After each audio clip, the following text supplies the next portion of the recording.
Radhe Radhe, Radhe Radhe Radhe, Radhe Radhe Radhe Radhe, Radhe Radhe Radhe, Radhe Radhe Radhe, Radhe Radhe Radhe, Radhe Radhe Radhe Radhe, Radhe Radhe Radhe, Radhe Radhe Radhe Radhe, Radhe Radhe Radhe, Radhe Radhe Radhe Radhe, Radhe Radhe Radhe, Radhe Radhe Radhe Radhe, Radhe Radhe Radhe, Radhe Radhe Radhe Radhe, Radhe Radhe Radhe, Radhe Radhe Radhe, Radhe Radhe Radhe, Radhe Radhe, Radhe Radhe Radhe, Radhe Radhe Radhe, Radhe Radhe Radhe, Radhe Radhe Radhe Radhe, Radhe Radhe Radhe, Radhe Radhe Radhe Radhe, Radhe Radhe Radhe, Radhe Radhe Radhe Radhe, Radhe Radhe Radhe, Radhe Radhe Radhe Radhe, Radhe Radhe Radhe Radhe, Radhe Radhe Radhe, Radhe Radhe Radhe Radhe, Radhe Radhe Radhe Radhe, Radhe Radhe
Radhe.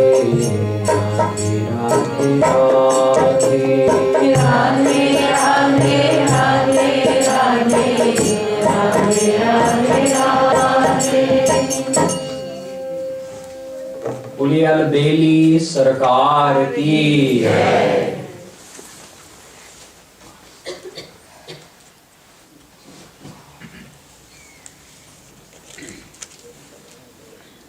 Shri Krishna descended on the earth planet more than 5,000 years ago, and he stayed on this earth planet for more than 125 years. So during that time, in the beginning, after the first night, after he came from Mathura, he spent the first 11 and a half years in Braj. Braj is the area, it's like a district, which includes Govardhan, Barsana village, Nandagaon, Gokul, ponds like Radha Kund, Kusum Sarovar, Krishna Kund. All of these Leelas thalis of Radha and Krishna. So in that Braj area, Braj Mandal, Shri Krishna played. He did all of his childhood Leelas. We learned yesterday that Shri Krishna is Swayam Bhagawan. All of the other forms of God are within Krishna. It's Krishna himself who takes the form of Vishnu, Shiva, Durga, Ram. Anyone who worships God anywhere in this world, Shri Krishna says in the Gita, they're all worshipping me because there's only one God, and I come to them in the form that they desire. So Shri Krishna is Swayam Bhagawan, and he himself is the base and the master of all the divine powers. Yet out of all of those powers, the most private power is the power of divine love, his prema shakti. Bhagawan has three most prominent powers. It's called Maya Shakti, Jeev Shakti, and Yogamaya or Swarup Shakti. So out of those three, Maya Shakti is called his Bahiranga power, which means his external power. Yogamaya or Swarup Shakti is called his Antaranga Shakti, his internal power. And Jeev Shakti is in between, Tatastha Shakti. So Jiva Shakti is all of us, all of the uncountable souls in existence we all together are called Krishna's Jeev Shakti.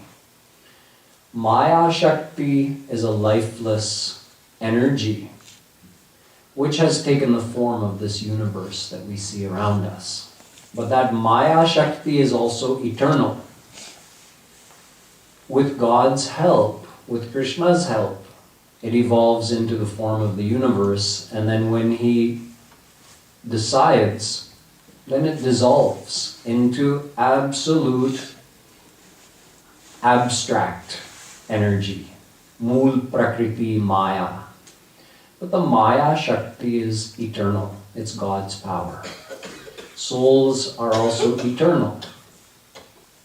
And his Yoga Maya, or his Swarup Shakti, that's his internal power. That is his private power. It is this Swarup Shakti, it is through this Swarup Shakti that Bhagwan does all of his Leelas and all of his actions. It's through that power that he creates the universe, maintains the universe, destroys the universe. It is through that power that he's omnipresent in the universe. It is through that power that he keeps track of all the actions of all the souls while simultaneously being absorbed in his own divine bliss. This is all through the power of his Swarup Shakti. That Swarup Shakti is divided into three aspects because God is Sat, Chit, Anand. So you have Sat Swarup Shakti, Chit Swarup Shakti, and Anand Swarup Shakti. So those three aspects of Swarup Shakti are called Sandhini, Samvit, and Ahladini. Ahladini, Sandhini, Samvitvayeka, Sarva Sanshraye.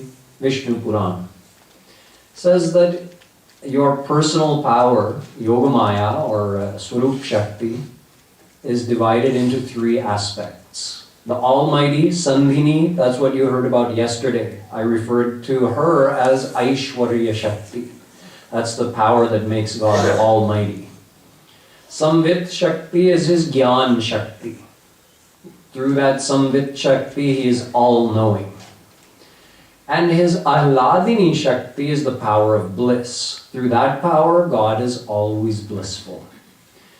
So the Ahladini Shakti is supreme. Out of those three, the Chit, the Sat and Chit aspects, they're absorbed into Anand. So Ahladini Shakti, the bliss, that is God's supreme power. Yet that bliss also has an essence that is called Prem. Ahladini Shakter Paramasar Taro Prema Nam. Chaitanya Mahaprabhu ji says that the absolute essence of God's bliss is his love. So the essence of bliss is love. The Sarbhut Tattva of Ahladini Shakti is Prem. Prem Tattva or Prema Shakti. And it is that Prem which keeps Bhagwan under bondage. Bhagwan is not under the bondage of Maya. We are under the bondage of Maya, all of us. God is the controller of Maya. So this Maya that keeps us all under control, makes us dance to its tune, that does not control God. God controls Maya. But there is a power that makes God dance the same way Maya makes us dance. That is the Sarbhut Tattva of Ahladini Shakti, Prem. Prem is such a great power that even though God is the owner of that power, Prem is beyond God. Because under the effect or under the spell of that Prem, God becomes paradhin. Shri Krishna becomes subservient to his own devotees. It is seen in Braj that to please the gopis, who are also his devotees, Shri Krishna is, you can say taking orders from them. They're saying, okay now Kanha, young 3-4-year-old Krishna, you dance, okay? We'll clap and you start dancing. So little Krishna's trying to please the gopis by dancing to their clapping. It is these gopis that Uddhavji Paramahansa says, Asamaho charan renu jushamahansyam vrindavani kimapi gulmalataushadhinam yadustyajan svajanamarya pathancha hitva Bhejurmukunda padavim shruti bhirvimrigyam. Bhagwatam. He says to Krishna, will you give me the boon of being born in Braj as a creeper, a flowering plant or a bush, so that when the gopis walk by, I might get the chance that the dust from their feet will come up in the air a little bit and come on my body, on my head, if I'm born there in Braj as any plant. He says it is that padraj of the gopis which is even sought after by the richas of the Vedas, but they have not attained it yet. So high and so great are the gopis. So the gopis, like Mother Yashoda and Nanda Baba, like the Gwalbals and the Gops, they were all saints, Mahapurush. So they were all beyond Maya. They were not like us, even though they were here in this world, they were not under Maya. They were here in this world, but beyond Maya. Maya could not do anything to them. They were beyond desires, anger, greed, jealousy, because all of those are the children of Maya. As long as a soul is under Maya, they're bound to experience the effects of all of these things which we would call negative emotions. As long as a soul is under Maya, all of those negativities are going to be there. But once Maya is gone, then all of them are gone as well. Because if you get rid of the root cause, then the karan goes as well, the effect goes as well. So the gopis, Gwalbals, Mother Yashoda, Nanda Baba, they were all beyond Maya. And they came here with Krishna on this earth planet to take part in his Leelas. They were all in possession of that prem.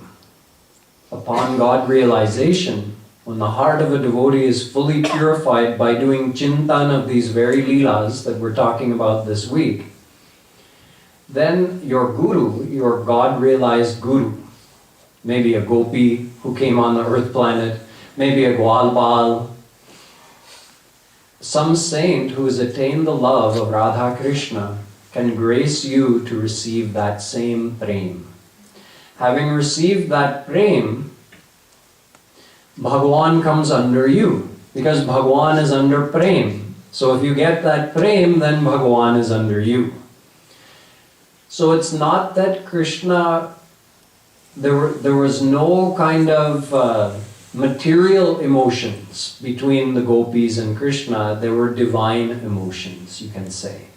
And Krishna desired to serve those gopis because they had surrendered their heart and soul to him. They had given themselves totally to Krishna. Therefore, it was very natural for Krishna to want to give himself to his own devotees. So sometimes he would serve the gopis. I'm talking about young Krishna. Maybe they'd say, oh, Kanha, bring me that stool. Or bring me my chappal. Or bring those weights, we need to weigh, put something on the balance. And little Krishna's walking and bringing it happily. Sometimes he would try to make the gopis laugh. Little 4-year-old Krishna, he would act like a pahalwan. You know how before a fight, when they're trying to challenge someone, they'll slap their thighs like that? Little Krishna would do that, and gopis would just watch and laugh. So, In this way, Krishna rejoiced all the residents of Braj. Now, one day it happened that this old lady who was a seller of fruit, she came to Gokul village and she was just calling out, oh, somebody come and buy fruit, come and buy fruit, I have nice fresh fruit. Nobody was around that area. It was early in the morning and she was passing by the house of Nanda Baba.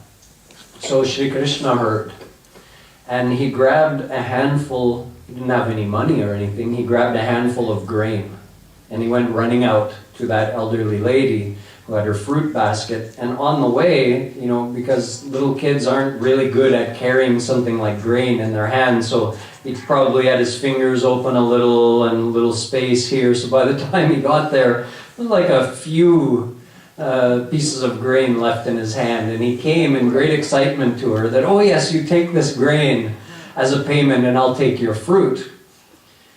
So she just smiled. She was so touched by Krishna's coming to her to buy the fruit. So she just gave, as much as Krishna could carry and took those few grains of wheat from him.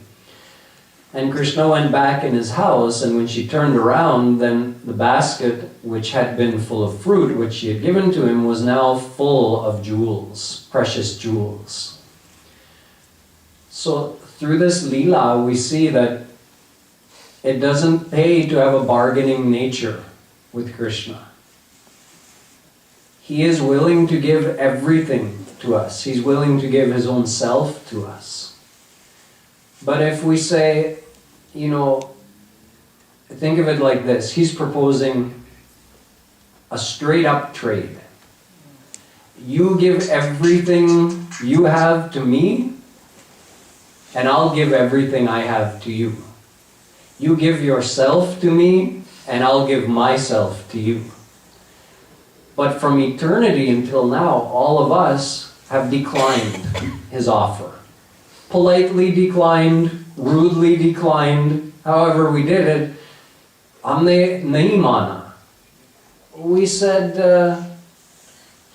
you know what, I'm not sure I trust you. I think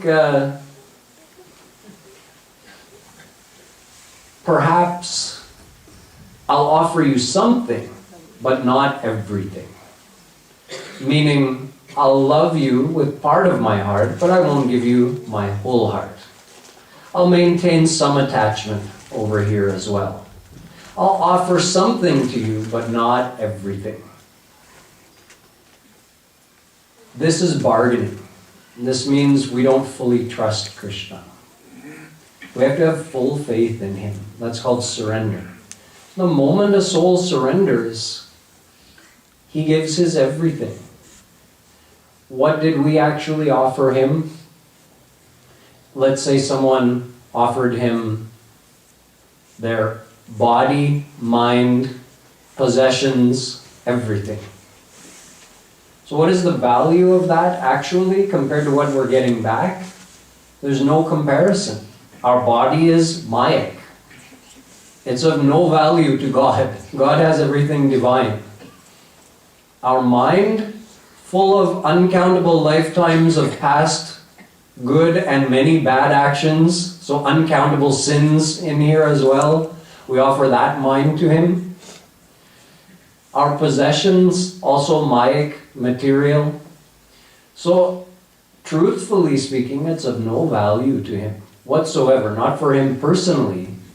Yet he's so gracious that he says, you have nothing else in your possession, so just offer that. Whatever you have, give that to me. I'll clean it, make it divine, and give it back to you. So you give me all your material, body, mind, everything, and I'll give you everything divine in return. I'll give you my own self in return. This is what a soul has to do. Simply reach that state of surrender to Shri Krishna.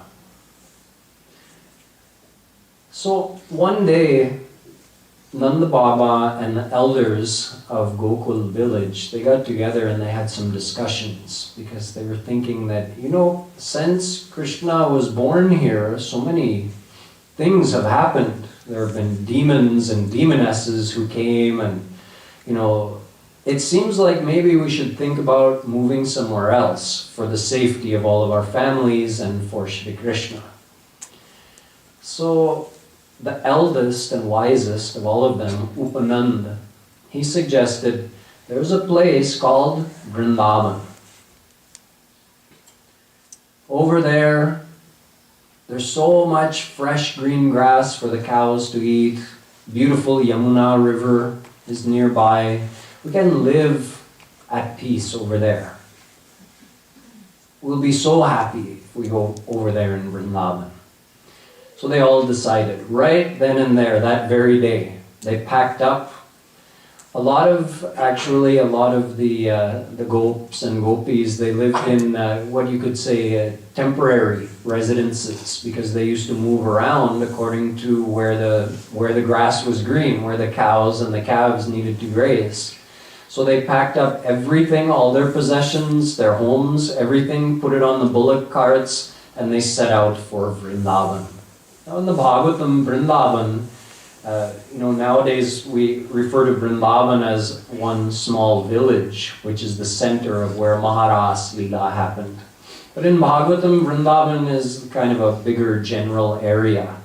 So they actually moved to what is nowadays called Nandagaon, which is a small hill, a little bit, away from the Gokul and Mathura area. So they moved to Nandagaon, and they set up their village. Even if you go there today, you can see the hill, and on top of the hill there's a Balaram and Krishna mandir. So not long after that happened after Krishna was 4 years old. Up until 4 years, they stayed in Gokul. Krishna started grazing the calves after that. Up until then, he was too small. His mother wouldn't let him. No, you can't go out all day long with your friends and just grazing the calves here and there. No, you stay in the house. But then eventually he got old enough that they said, okay, you take not the big cows, the calves. You and your friends of the same age go out, not far, just, they used to take them just if the Goshala was right here, just out around, within eyesight, not too far. They would bring whatever they needed to spend the whole day. They wouldn't come back to the house during the day. They'd bring their lunch. They'd bring whatever they needed to have fun. They'd bring their flutes and horns. Not only Krishna played flute, the Gwalbals also played flute. Of course, nobody could match Krishna, but they all loved playing flutes and horns and all kinds of instruments. They also used to like to play with slingshots, as boys do, so they bring those, and it's not like they have to watch the calves every moment of the day. The calves are grazing over here, so what are the boys doing? They're playing. So sometimes they'd play games like a couple, maybe Krishna and a couple other Gwalbals, they would pretend they're cows or bulls, and they'd get down on their hands and knees and they'd start bellowing at each other and pretend that they're fighting. Just like you see boys doing, Krishna did the same kinds of Leelas with the Gwalbals. Sometimes some Gwalbal would find a monkey, go and pull its tail, make faces at it, see what kind of a reaction he could get out of the monkey, or go up in the trees with the monkeys, jumping from branch to branch and tree to tree. Or sometimes they would imitate a peacock, or imitate a hunts, like a swan walking. Some Gwalbal would go walking beside the hunts, imitating him. They'd imitate the calls of the peacocks, the calls of all the other birds, like the cuckoo birds, and they were just played like boys in this way. There were a couple of amazing events during this time when they were still quite young boys, but old enough to be out grazing the calves. One time a demon named Vatsasur came. So this demon came, sent by Kans, with the aim of killing Krishna. So he just came as a calf and joined in with the other calves. Now, Krishna noticed him right away and knew who he was, but he didn't want any of the Gwalbals to get scared, and he also didn't want that demon to know that he recognized him. So he just signaled to Balaram like this, like with his eyes, like, right? So then they signaled like that to each other, and Krishna just pretended like he was attracted to that calf, like, oh, look how beautiful this calf is, and he made his way over to that demon. And then small little Krishna just grabbed that demon by the two hind legs and tail, twirled him around like that, and just sent him up in the air, and he went and landed on some apple trees, and that was how that demon got liberated. Of course, when Krishna kills any demon, it's more than just killing. He's actually liberating that demon and sending him to his divine abode. Another time, a demon named Bakasur came as a bagula, a crane. You know, the crane, like a heron, goes on the edge of the pond and then sits there waiting for a fish or a frog to come by. So he sits very still, just waiting.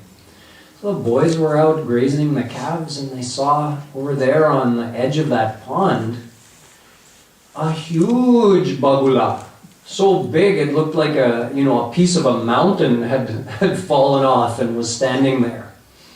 So they were all amazed, and of course Krishna recognized that this is a demon, Bakasur, who's come. And Bakasur was actually the brother of Putana and the older brother of Aghasur, who you haven't heard about yet. So Bakasur, as soon as Krishna came close, he just reached down. He had a big, long, pointy beak, and he just swallowed Krishna. Not swallowed down his throat, but grabbed him into his mouth. So Krishna, of course, all Balaram and all the Gwalbals, they were so worried seeing Krishna, the love of their life, swallowed by this huge crane. They were all basically fainted in grief seeing that happen. But inside there, what Krishna did, he made himself so hot that just like burning through the top of the mouth of that bagula, Bakasur. So he just had to open his mouth and spit Krishna out. So as soon as Krishna got spit out, then he tried to, attack him, and Krishna just grabbed his beak like that, and that was the end of that demon. That demon was also liberated. So things like this kept happening, these amazing events. And then, seeing that Krishna was fine, the Gwalbals and Balaram felt better, and they all came home that day, and they told their parents about this amazing event. So everybody was amazed to hear all the time of all the amazing things happening around Krishna or being done by Krishna. One morning, Shri Krishna got up really early before any of his friends. And he came by with like a bugle. And he went by all of his friends' houses, and just playing on some tune on that bugle, he woke them up and made them know that, I'm calling you, come on, let's go out. So early in the morning, Krishna rounded up his friends in this way. Hundreds of Gwalbals came. And they came prepared for a nice long day out. They came with lunch that their mothers had prepared for them. They came with, their flute and their horns and everything they needed to spend the day. So there Krishna had thousands of calves that he was taking, and then each Gwalbal would emerge from his house, and all of his calves would also join into Krishna's herd. So in this way they all went out in a huge herd of calves, and the whole gang of Gwalbals and Krishna. And there's a beautiful description in the Bhagwatam of how these boys, while they spent their day out grazing the calves, what that was like. What was that Sakhiras like? It gives us an idea, what would it be like to have Shri Krishna as a boyhood friend? So it's told that, sometimes one of the boys, because they all had sticks for grazing, all the cowherd boys would have a stick, either for, making the cows go in the direction they want, or just for walking. And on the end of that stick, they would have like a jhola that was tied up like this, that had their lunch in it and everything they needed.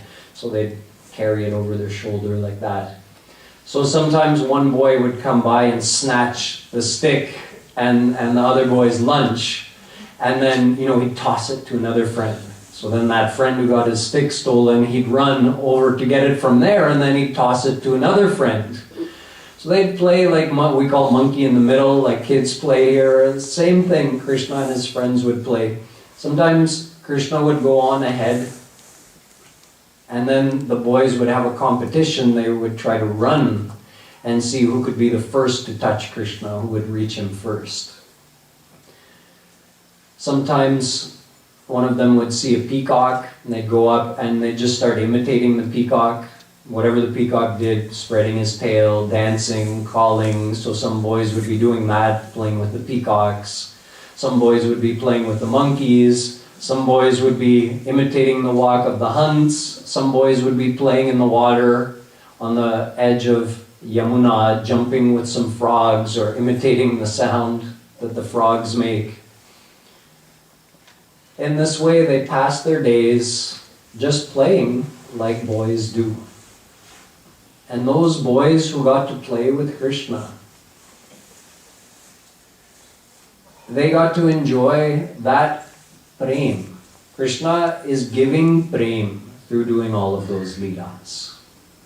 He's giving Sakhya Ras, the bliss of that friend, that fraternal relationship with Krishna. They'd come out, and even though they were, their mothers had already dressed them and decorated them with all kinds of ornaments and gold and jewels, yet once they were out of the house, the boys would find some different colored feathers to put in their headband, and they'd find some flowers here, and maybe even some berries to decorate with. They'd find some different colored clay, like red colored clay, yellow colored clay from the earth. And then they'd paint their faces or paint pretty designs on their arms. So in this way, they enjoyed Sakhya Ras, and Krishna gave Sakhya Ras, and he also enjoyed Sakhya Ras, because that's the way that it works.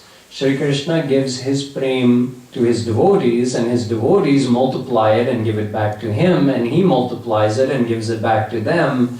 And in this way, pratikshana vardhamanam. Naradji in his Narad Bhakti Darshan says, this prem between Krishna and his devotees goes on multiplying forever, growing and growing and growing. So on this day, while the boys were out with Krishna grazing the calves, they decided, let's go down, Krishna suggested, let's go down to the bank of Yamuna, and we'll let the calves drink for a while, and we'll get some water there too. So they went down, the calves drank, then they were eating some grass, and Krishna and all the Gwalbals also drank the sweet water of Yamuna. Now, the younger brother of Bakasur and Putana, Aghasur, he came and he decided he wanted revenge on Krishna for killing his siblings. So he went on the path or on the road where the Gwalbals were heading. And in the form of a huge snake, he positioned himself just where they were going to come in his direction. He was said to be 2 miles long, a 2-mile long snake. And he opened his mouth. So his bottom part of his mouth was on the ground, with his tongue coming out like an inviting pathway. And with his mouth open, it said that his top lip was up in the clouds, like a huge mountain. So it looked like a huge cave. The Gwalbals came first, they were ahead of Krishna. And they started talking amongst each other that, look at this, another amazing feature of Vrindavan. Look at this. It just never ceases to, amaze. This huge cave, it looks like the mouth of a snake. Isn't that amazing? Yes, it is amazing.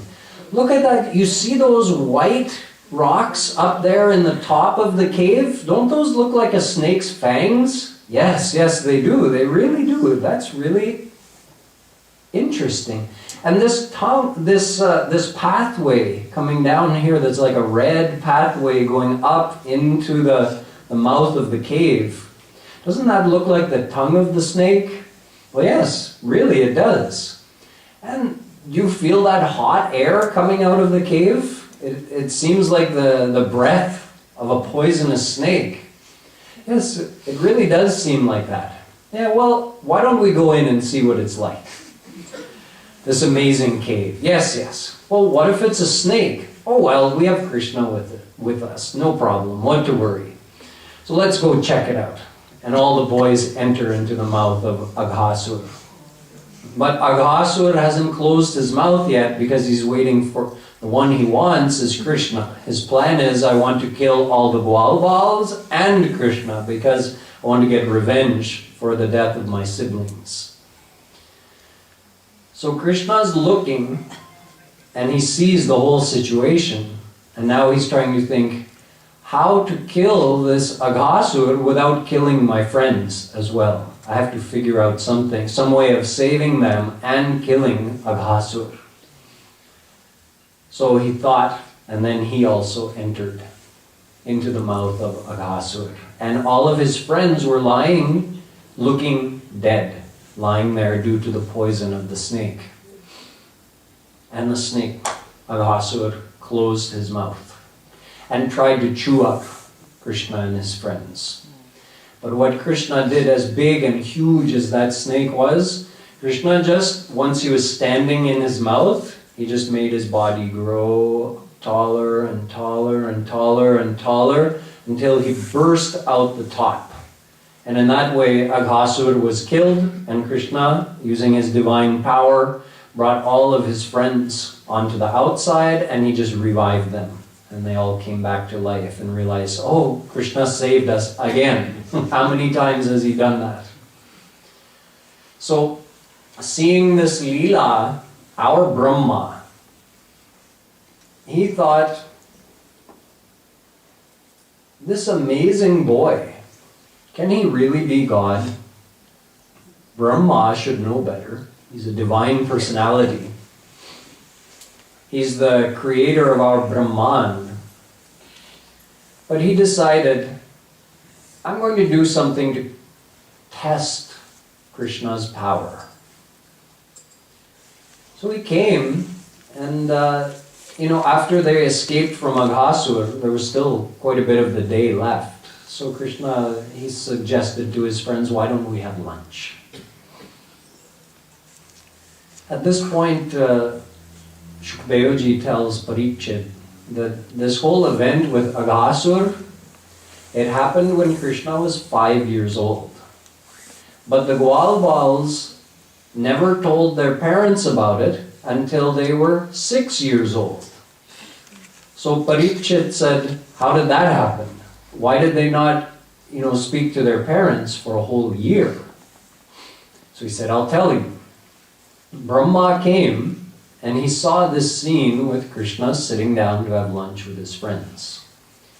So they sat with Krishna in the middle, and then like concentric rings of Gwalbals around him. So a tight ring of Gwalbals sitting like shoulder to shoulder, getting as close into Krishna as possible.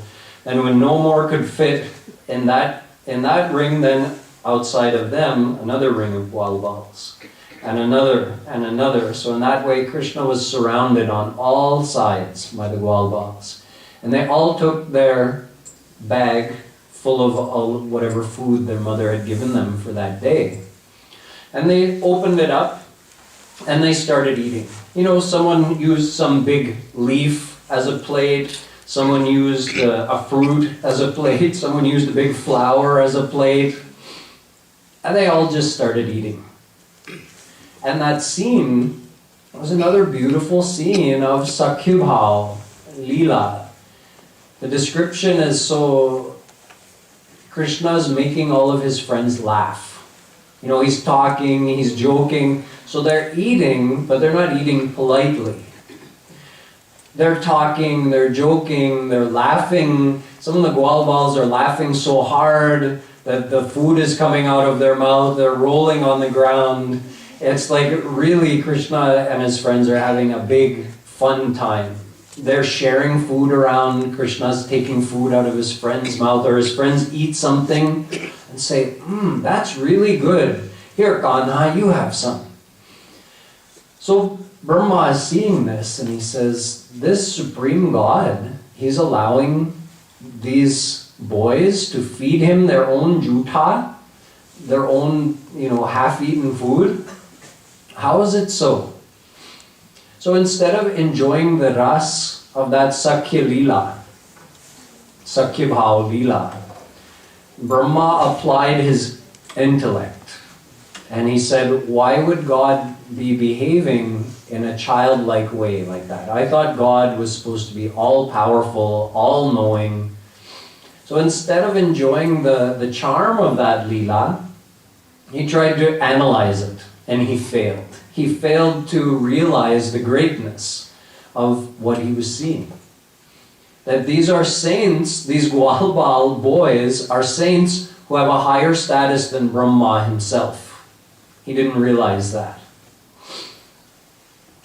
So Brahma decided to give Krishna a little test. And in doing so, he revealed to the whole world the greatness of Shri Krishna. So while the boys were eating, they noticed that the calves had basically disappeared. They'd gone far off into the jungle in search of green grass. So all the boys started to get a little worried, and Krishna said, no, you guys keep eating, I'll just go and bring them. You keep enjoying your lunch. So Krishna went off. And he went farther and farther and farther and couldn't find those calves because Brahma had actually taken the calves using his power, and he had put them in some cave, kind of in a spell, you can say, just sleeping in the cave. So Krishna couldn't find them anywhere, and then when he came back to tell his friends that I can't find the calves, his friends were also gone. Because Brahma had taken those Gwalbals as well, put them in a trance and kept them in the same cave with all the calves. So then Krishna just thought for 1 second and he knew, this is Brahma. He's trying to play with me. So in order to do several things, there's several reasons for what happened next, Krishna multiplied himself into the form of all of his friends and all of the calves. Exactly in every detail, he reproduced himself. So just like Sri Rama, one of his friends. How did Sri Rama wear a headband? What kind of decorations did he have with the clay? Where did he have a feather? What kind of clothes was he wearing? How tall was he? How did he walk? How did he talk? What mannerisms did he have? Same thing for every single friend. Dhansukh, Mansukh, all of his Gwalbal friends. Exactly, every one of them. And the same thing with the calves. Each and every calf, Krishna took the form exactly how that calf looked, walked, behaved. And then he went home that night. So in the form of each Gwalbal and each calf, he returned to his parents. So each calf went back to his mother, where his mother was in the Goshala. Each boy went back to the house where he stayed. And those parents, not the cows and not the gopis and gopes, none of them realized that this is Krishna. they all just saw their boy come home, and the cows saw their baby come home, and they didn't realize it was Krishna, but there was some special attraction in their own son that they hadn't realized before. Like seeing their son come home, they felt an excitement, and they had never felt that way for their son before. And living in this way, Krishna lived in the house of those gopis and gopis as their own son, and in the form of those calves as well, for a whole year. Every day he'd go out grazing the calves. Every day he'd come home in the evening, just like nothing had changed. During this time, those gopis and gopis, their love for their son was growing more and more and more. They were getting more and more attached to him. One time it happened, Balaram saw. See, even this whole year, Balaram, who himself is another form of Krishna, he's an avatar of Shri Krishna. Balaram did not know what had happened. Balaram was going out every day grazing the calves with Krishna and all of the Gwalbals, not realizing that they were all Krishna and all the calves were Krishna as well. But one day this event happened. They were all the calves and Balaram and Krishna and all the Gwalbals that were actually Krishna. Everyone was Krishna except Balaram was his normal self. They were coming, grazing, and they were kind of approaching Govardhan Hill. And up on top of Govardhan Hill, the big grown-up cows were there with the Gwals, the gopis, the parents, the fathers of Braj. So they were up on top of Govardhan Hill. And now when those cows saw their calves down below, even though it was such a treacherous path, like you can say there was no path there, those cows just saw, and they just ran down the mountain to get to their calves. They were so vyakul.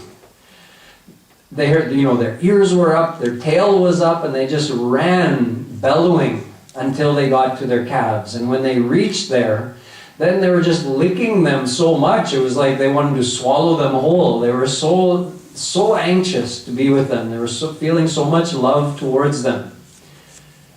And then those gopis, they were kind of, first embarrassed because when the cows started running, they tried everything to stop them. What are you doing? Where are you going? Stop. The cows didn't listen, not even one of them. So the gopis were feeling, angry that you disobeyed us. You didn't follow our orders like you do every day. But then when the gopis got down there and they saw their sons, they completely forgot about the anger for the cows, and they just ran and grabbed their sons and embraced them. So Balaram is watching all of this, and he's thinking to himself, what is going on? For the last year I've been seeing this, that, they're loving their sons too much. It's becoming more and more and more, and same thing with the cows for the calves. What is going on? And then he said to Krishna, because he looked with his, once he asked that question, then you can say he looked with his jnana drishti, and he saw Krishna himself is every one of those Gwalbals, and Krishna himself is every one of those calves. So he said, Kanha, why have you done this? Why are you in the form of all of our friends and all of the calves? What are you doing? So then Krishna told the whole story, that, this is what Brahma had done. So then I took the place of each of our friends and each of the calves, and I've been living like this for the last year. Meanwhile, Brahma returned. You see, after putting the calves and the Gwalbals in the cave, Brahma had gone back to his abode, Brahmalok in Swarg. Just very briefly, just to go back and then come. But because Brahma's time span is much longer than ours, So for him, a moment of going and coming back, in that moment for Brahma, a whole year passed on the earth planet. So after just going and coming from his abode, he came back, and then he sees, what? All the Gwalbals are sitting, because by then Krishna had just come and sat down in that same place where they were having lunch a year ago. And the calves were grazing over here. So Brahma comes and he sees, what? They're all there? But I thought I put them in the cave. So he goes and he checks. Oh no, they're here in the cave. I must have been mistaken. He sees all the calves and all the Gwalbals. Then he comes back and he sees, but they're here.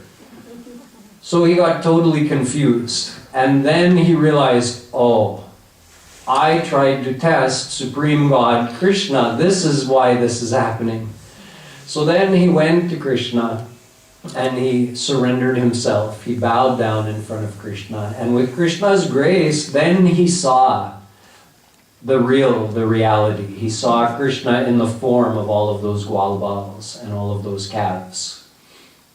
Then Brahma sang a beautiful stuti to Krishna, where he said, Aho bhagyam Nanda Gopavrajau Yan mitram paramanandam Purnam Brahma Sanatanam. How great is the bhagya of these Gwalbals. Although they don't have a bhagya like us. Bhagya means in your past lifetimes, what actions you've done, you have to undergo the consequences in this life. But once you get God realized, all of your past actions are burnt. So your bhagya is finished. Now that you can say you just have divine bhagya. So he's saying how great is the fortune of these Gwalbals that they get to have Krishna as their eternal friend. Purnam Brahma Sanatanam Mitram. He's the eternal friend of these Gwalbals. Tadbhuri bhagyamiha janma kimapyatavyam Tadgokule pikatamanghrirajoabhishekam Yajjivitam tu Nikhilam Bhagawan Mukundas Vadyapiyat Padarajah Shruti Mrigyameva. Brahma also says, if I could only be born as some kind of plant in this Braj area, so that I could get the foot dust of these great saints who have this intimate relationship with Krishna. He's referring to the gopis, the Gwalbals. He says even the Vedas are seeking the grace of these saints, these great Rasik saints. Rasik means they drink the ras of that prem that Krishna gives in those Leelas. Not every saint is a Rasik saint. If a saint surrenders to any of Krishna's almighty forms, he's a bhakt, definitely. And he receives the anand, the bliss, the unlimited bliss of Bhagawan. But he doesn't get the ras, the prem ras. He doesn't get that. So those saints who get the prem ras, they're called Rasik Mahapurush. They're the highest saints because they achieved or were graced with the closest relationship with Krishna of all the saints. So Brahma is also praying to Krishna for the foot dust of these great Rasik Mahapurush. He says to Krishna, Athapi te deva padambujadvaya prasad leshanugrihita evahi janati tattvam Bhagavan mahimno nachanya eko pichiram vichinvan. Oh Krishna, I made a big mistake. I tried to know you with the power of my own intellect. He says, no one can know you.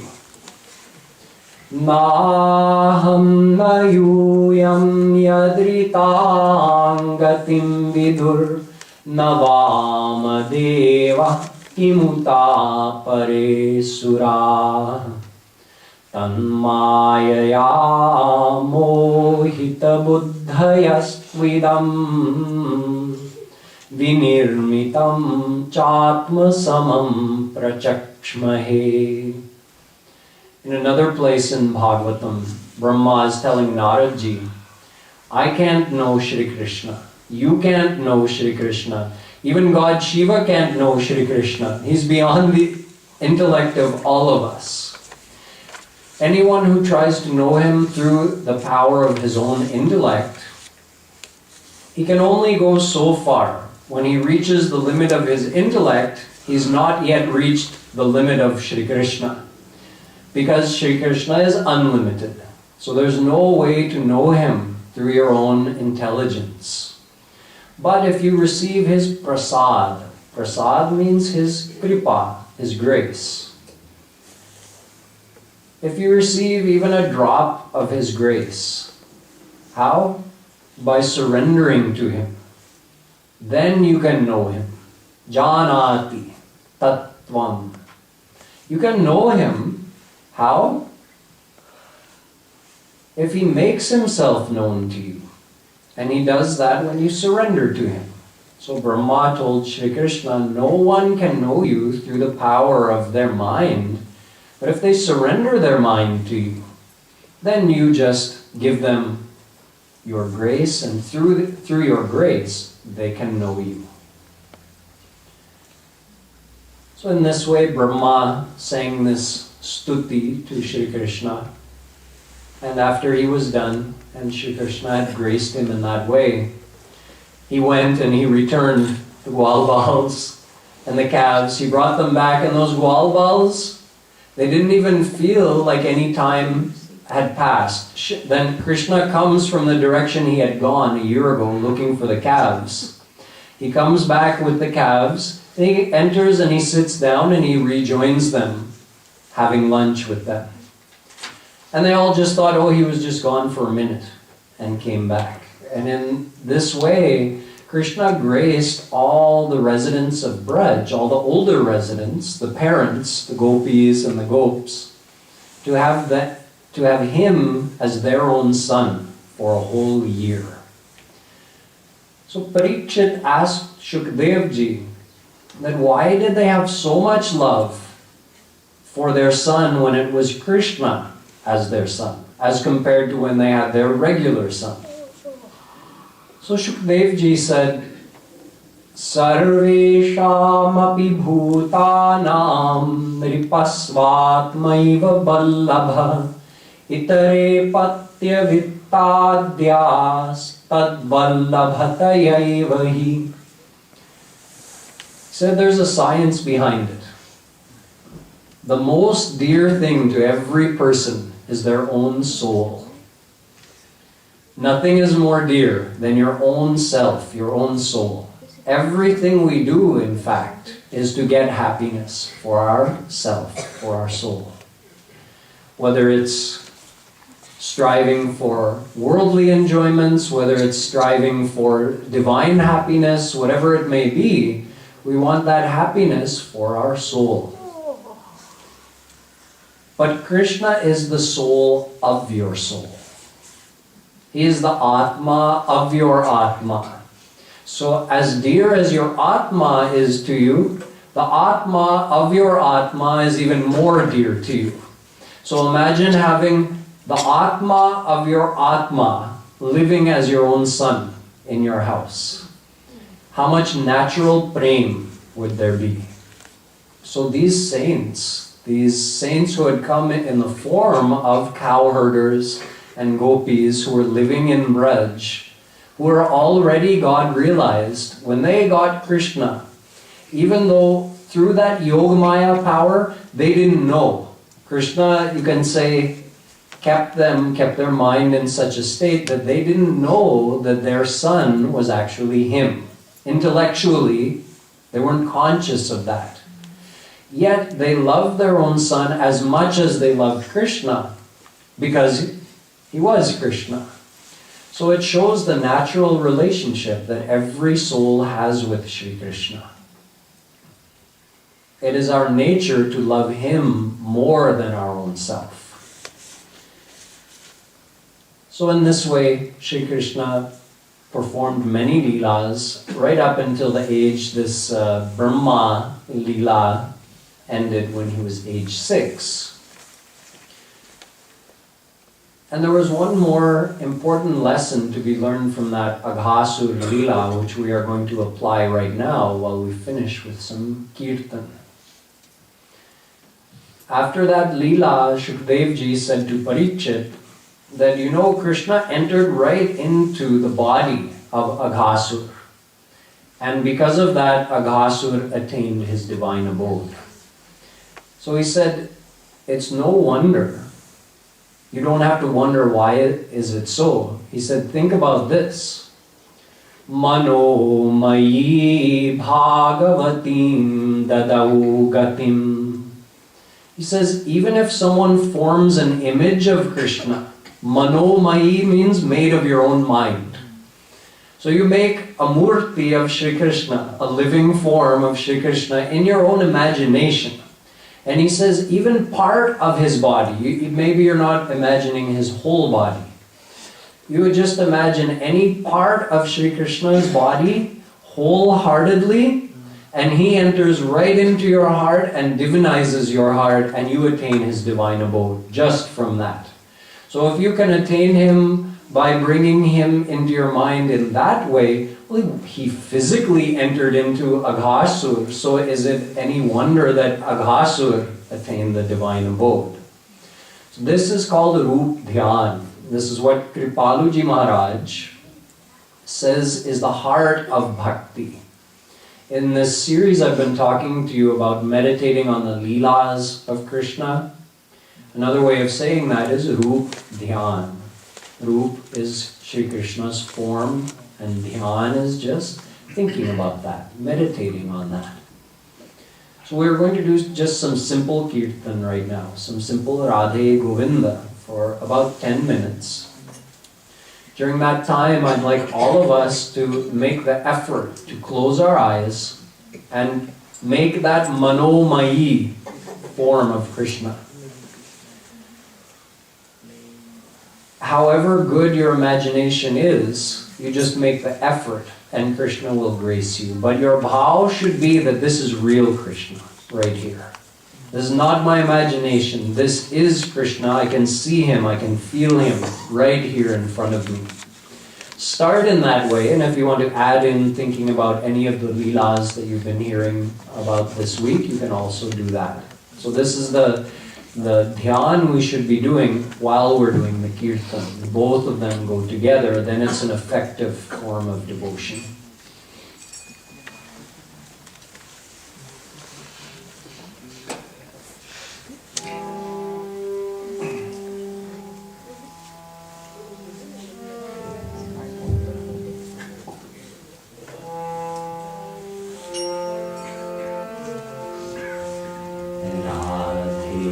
Radhe Govinda, Govinda Radhe, Radhe Radhe Govinda, Govinda Radhe.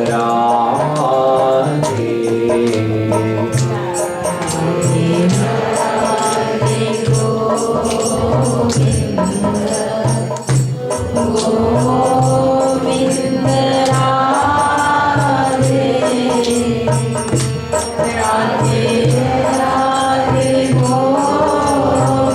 Govinda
Radhe Govind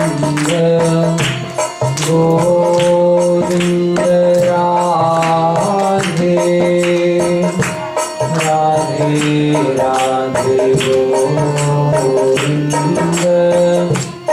Govind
बोलिए कृष्ण कन्हैया लाल की जय।